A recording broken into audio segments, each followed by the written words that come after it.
पिछले एपिसोड में हमने यात्रा की प्राचीन यूनान की, जहां आत्माएं रिवर एस्टिवाएक्स को पार कर हेडीज के राज्य में प्रवेश करती थीं।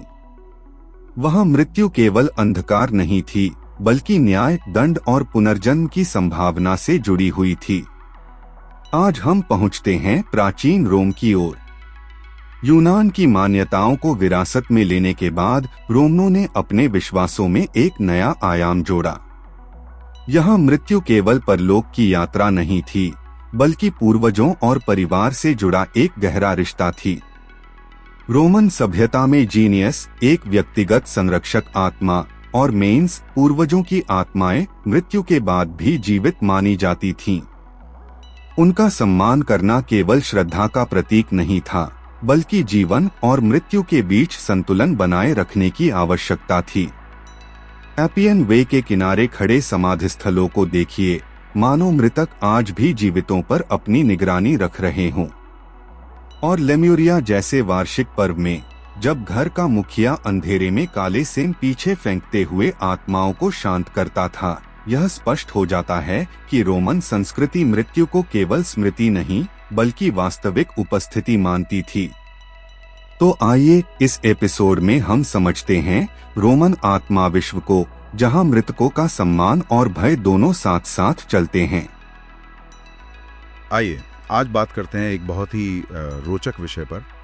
प्राचीन रोम के लोग मृत्यु के बाद जीवन के बारे में क्या सोचते थे, मतलब उनका परलोक कैसा था? हाँ, ये वाकई दिलचस्प सवाल है। हमारे पास रोमन परलोक, प्रतिभा और पूर्वज शीर्षक वाले कुछ अंश है। तो आज हम इन्हीं के आधार पर ये समझने की कोशिश करेंगे कि रोमन आत्माओं, पूर्वजों और दूसरी दुनिया के बारे में क्या मानते थे, उनके रीति रिवाज क्या थे, और शायद सबसे बड़ा सवाल ये कि इन सब के पीछे भावना क्या थी। हाँ बिल्कुल।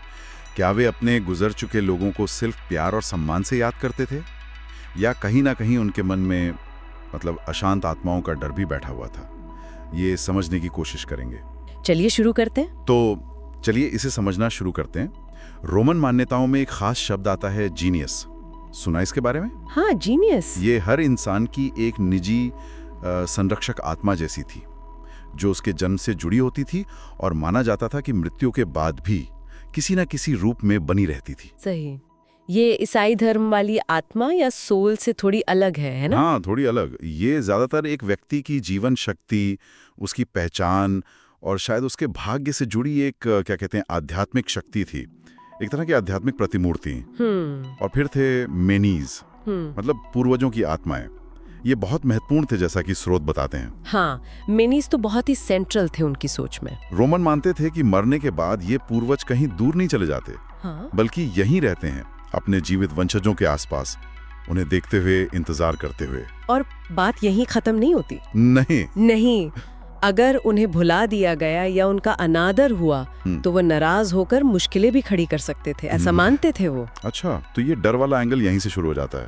हाँ, और ये समझना जरूरी है कि ये महज लोक कथाएं या पौराणिक कहानियां नहीं थीं।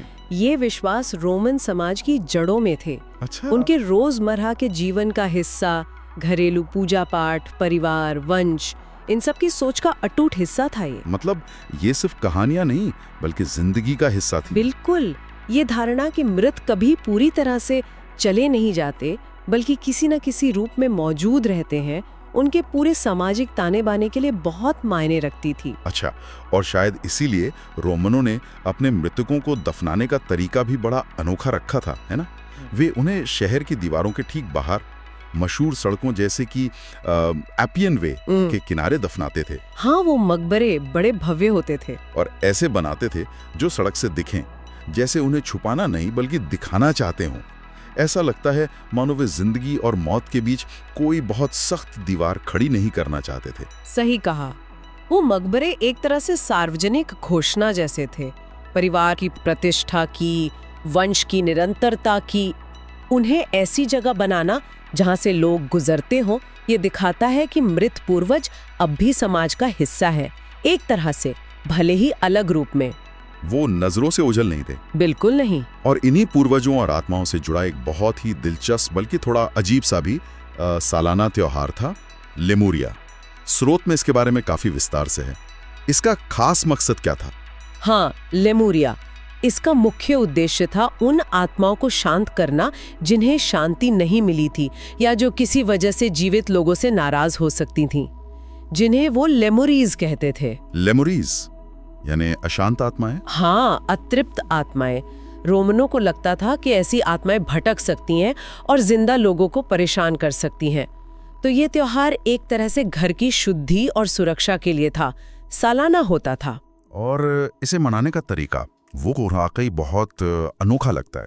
स्रोत बताता है कि परिवार के लोग सुबह होने से पहले ही उठ जाते थे। हाँ, अंधेरे में। फिर घर का मुखिया नंगे पैर बिल्कुल चुपचाप चलता था और अपने कंधे के ऊपर से पीछे की ओर काली फलियां फेंकता जाता था 9 बार। हाँ, 9 बार।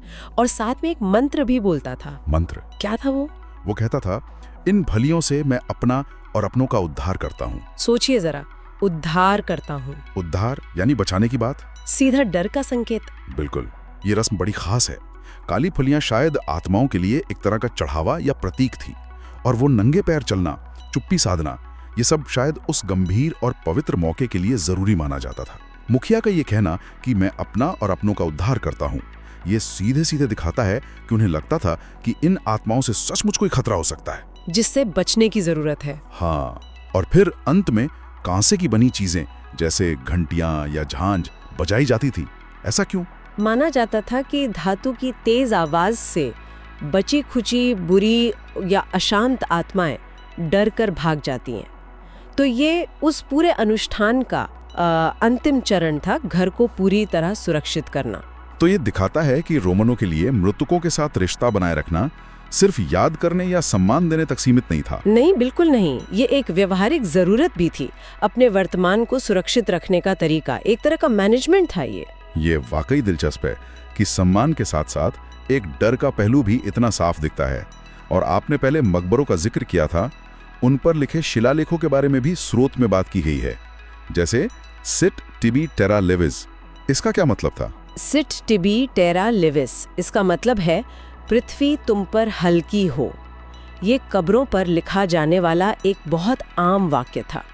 ये एक तरह की शुभकामना या प्रार्थना थी मृतक के लिए कि उसे शांति मिले। हाँ, कि उसे परलोक में शांति मिले, उस पर बोझ न हो। इसी तरह एक और शब्द अक्सर मिलता है, बेने मेरेंटी।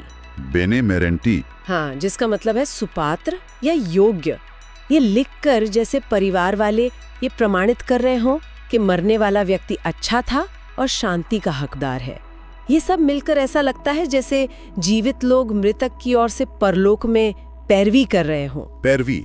अच्छा, तो एक तरफ लेमुरिया जैसी रस्में हैं जो डर दिखाती हैं, दूसरी तरफ ये शिलालेख हैं जो चिंता और प्रेम दर्शाते हैं। काफी मिला जुला मामला लगता है ये तो। हाँ, बिल्कुल। क्या परलोक की कोई व्यवस्थित तस्वीर भी थी उनके मन में, जैसे यूनानियों के यहाँ अधोलोक की कल्पना थी, हेडीज वगैरह? हाँ, यूनानियों की तरह रोमन भी एक अधोलोक में विश्वास करते थे, जिसके शासक प्लूटो थे, जो यूनानी हेडीज के रोमन समकक्ष थे। माना जाता था कि मरने के बाद आत्माएं वहां जाती हैं जहां उनका न्याय होता है। न्याय? अच्छे बुरे कर्मों का? हाँ, अच्छे कर्मों वालों को सुख मिलता था, बुरों को सजा। यहाँ तक तो यूनानी प्रभाव साफ दिखता है। तो इसमें कुछ खास रोमन बात भी थी या बस कॉपी था? शासन के लिए जाने जाते हैं, उन्होंने परलोक की कल्पना में भी इसे जोड़ दिया। अच्छा, कैसे? स्रोत बताते हैं कि उनके हिसाब से परलोक में आत्माओं को बाकायदा वर्गीकृत किया जाता था। उनकी सूचियां बनती थीं, उनका हिसाब किताब रखा जाता था। क्या बात है, मतलब परलोक में की ब्यूरोक्रेसी? हाँ, कमाल की बात है ना कि रोमनों ने परलोक को भी अपनी ही दुनिया की तरह देखा, एकदम व्यवस्थित, नियमों वाला। ऐसा लगता है जैसे वो मौत की अनिश्चितता को भी काबू में करना चाहते थे, अपने तरीके से उसे भी ऑर्गेनाइज करना चाहते थे। वाह, ये तो सच में रोमन अंदाज है। तो एक तरफ लेमुरिया का डर है जो थोड़ा क्योटिक लगता है, दूसरी तरफ ये व्यवस्थित परलोक। ये दोनों बातें एक साथ कैसे चलती थी उनके दिमाग में? यही तो रोमन सोच की खासियत है। देखिए, वे बड़े व्यवहारिक लोग थे। एक तरफ वो मानते थे कि अज्ञात शक्तियां हैं, अतृप्त आत्माएं हैं जिनसे सावधान रहने की जरूरत है, जैसा लेमुरिया दिखाता है। और दूसरी तरफ वे हर चीज को एक व्यवस्था में ढालना चाहते थे, उसे समझना और नियंत्रित करना चाहते थे, जैसा परलोक का वर्गीकरण दिखाता है। ये दिखाता है कि उनके लिए धर्म और रीति रिवाज सिर्फ भावनात्मक चीजें नहीं थीं, बल्कि दुनिया को समझने और उसमें अपनी जगह बनाने का तरीका भी थे। ये एक सर्वाइवल मैकेनिज्म भी था एक तरह से। तो हम फिर उसी बड़े सवाल पर आ जाते हैं जो श्रोत भी उठाता है, इन सब चीजों के पीछे असली प्रेरणा क्या थी? ये शानदार मकबरे सड़क किनारे क्यों? ये लेमुरिया जैसी जटिल रस्में क्यों? क्या वे सच में अपने पूर्वजों से बहुत प्रेम करते थे और उनके लिए एक आरामदायक पीसफुल परलोक सुनिश्चित करना चाहते थे? या फिर जैसा कि लेमुरिया की रस्म इशारा करती है, उनके मन में कहीं गहरा डर छिपा था। डर कि अगर हमने ठीक से सब कुछ नहीं किया तो ये मृत पूर्वज वापस आकर हमारी शांति भंग कर सकते हैं। हाँ, ये सवाल तो बनता है। क्या ये अतीत का सम्मान था या अपने आज को बचाने की कोशिश? और स्रोत में ये भी पूछा गया है कि रोमनों ने क्या सोचा होगा कि जब ये रस्में बंद हो जाएंगी तब क्या होगा? ये सवाल ही अपने आप में उनके संभावित डर को दिखाता है ना? बिल्कुल। और देखिए, जो सबूत हमारे पास हैं, चाहे वो मकबरे हों, शिलालेख हों या लेमुरिया जैसी रस्में, वे किसी एक सीधे जवाब की तरफ इशारा नहीं करते हैं। तस्वीर काफी जटिल है। ऐसा लगता है कि दोनों ही भावनाएं, श्रद्धा और डर, एक साथ मौजूद थीं। दोनों एक साथ? हाँ, और शायद एक दूसरे से जुड़ी हुई भी थीं। एक तरफ सिट टिबे टेरा लेविस जैसी प्रार्थनाएं हैं, भव्य मकबरे हैं जो परिवार के लिए सम्मान दिखाते हैं। ये सब सच्ची श्रद्धा और परवाह की ओर इशारा करते हैं।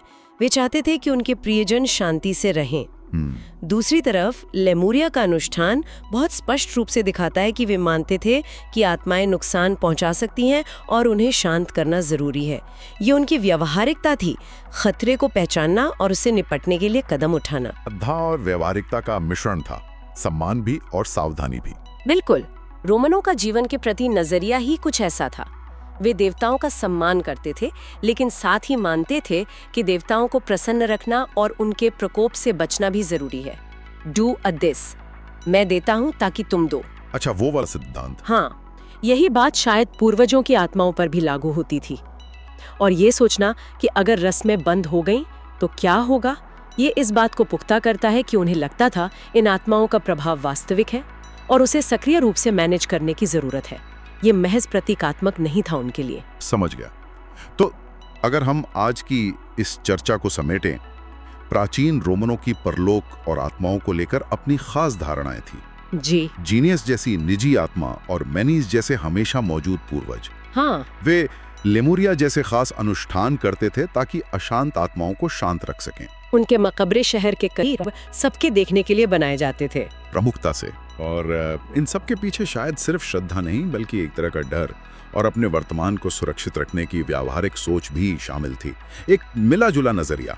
हाँ, और ये हमें बड़ी बात सिखाता है, मुझे लगता है। जिस तरह कोई भी समाज अपने मृतकों को याद करता है, उनकी स्मृतियों को सहेजता है और उनके माने जाने वाले प्रभाव से निपटता है, वो अक्सर उस समाज के अपने मूल मूल्यों, अपनी गहरी चिंताओं, खासकर नश्वरता और निरंतरता के बारे में उनकी सोच को दिखाता है। नश्वरता और निरंतरता, मोर्टालिटी एंड कॉन्टिन्यूटी। हाँ, रोमन उदाहरण कमाल का है, क्योंकि ये दिखाता है कि जिंदगी और मौत के बीच की उस धुंधली नाजुक सीमा को समझने और संभालने के लिए कितनी जटिल सामाजिक और धार्मिक व्यवस्थाएं बनाई जा सकती हैं। ये सिर्फ आस्था का सवाल नहीं था, ये सामाजिक व्यवस्था को बनाए रखने का भी एक तरीका था। बहुत खूब। और अंत में हमारे श्रोताओं के लिए सोचने के लिए एक सवाल छोड़ जाते हैं, क्या कहते हैं? हाँ, बिल्कुल। अगर हम ये माने कि मृतकों को याद करने और उन्हें शांत रखने के तरीके समाज की गहरी चिंताओं को दर्शाते हैं, तो आज के आधुनिक समाज में क्या होता है, जहां लेमुरिया जैसे प्रत्यक्ष और विस्तृत अनुष्ठान ज्यादातर नहीं दिखते?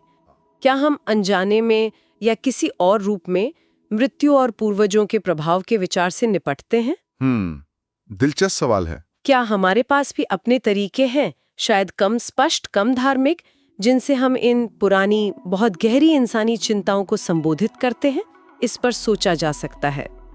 रोमन मान्यताएं हमें यह सिखाती हैं कि मृत्यु केवल एक व्यक्तिगत घटना नहीं थी, बल्कि सामाजिक और पारिवारिक निरंतरता का हिस्सा थी। जीनियस आत्मा व्यक्ति की पहचान से जुड़ी थी, जबकि मेंस पूरे परिवार की परंपरा और वंश को जीवित रखते थे। लेकिन यहाँ एक गहरा प्रश्न भी छिपा है, क्या रोमनों ने मृतकों को वास्तव में श्रद्धा से पूजा, या फिर यह सब डर और आशंका का परिणाम था?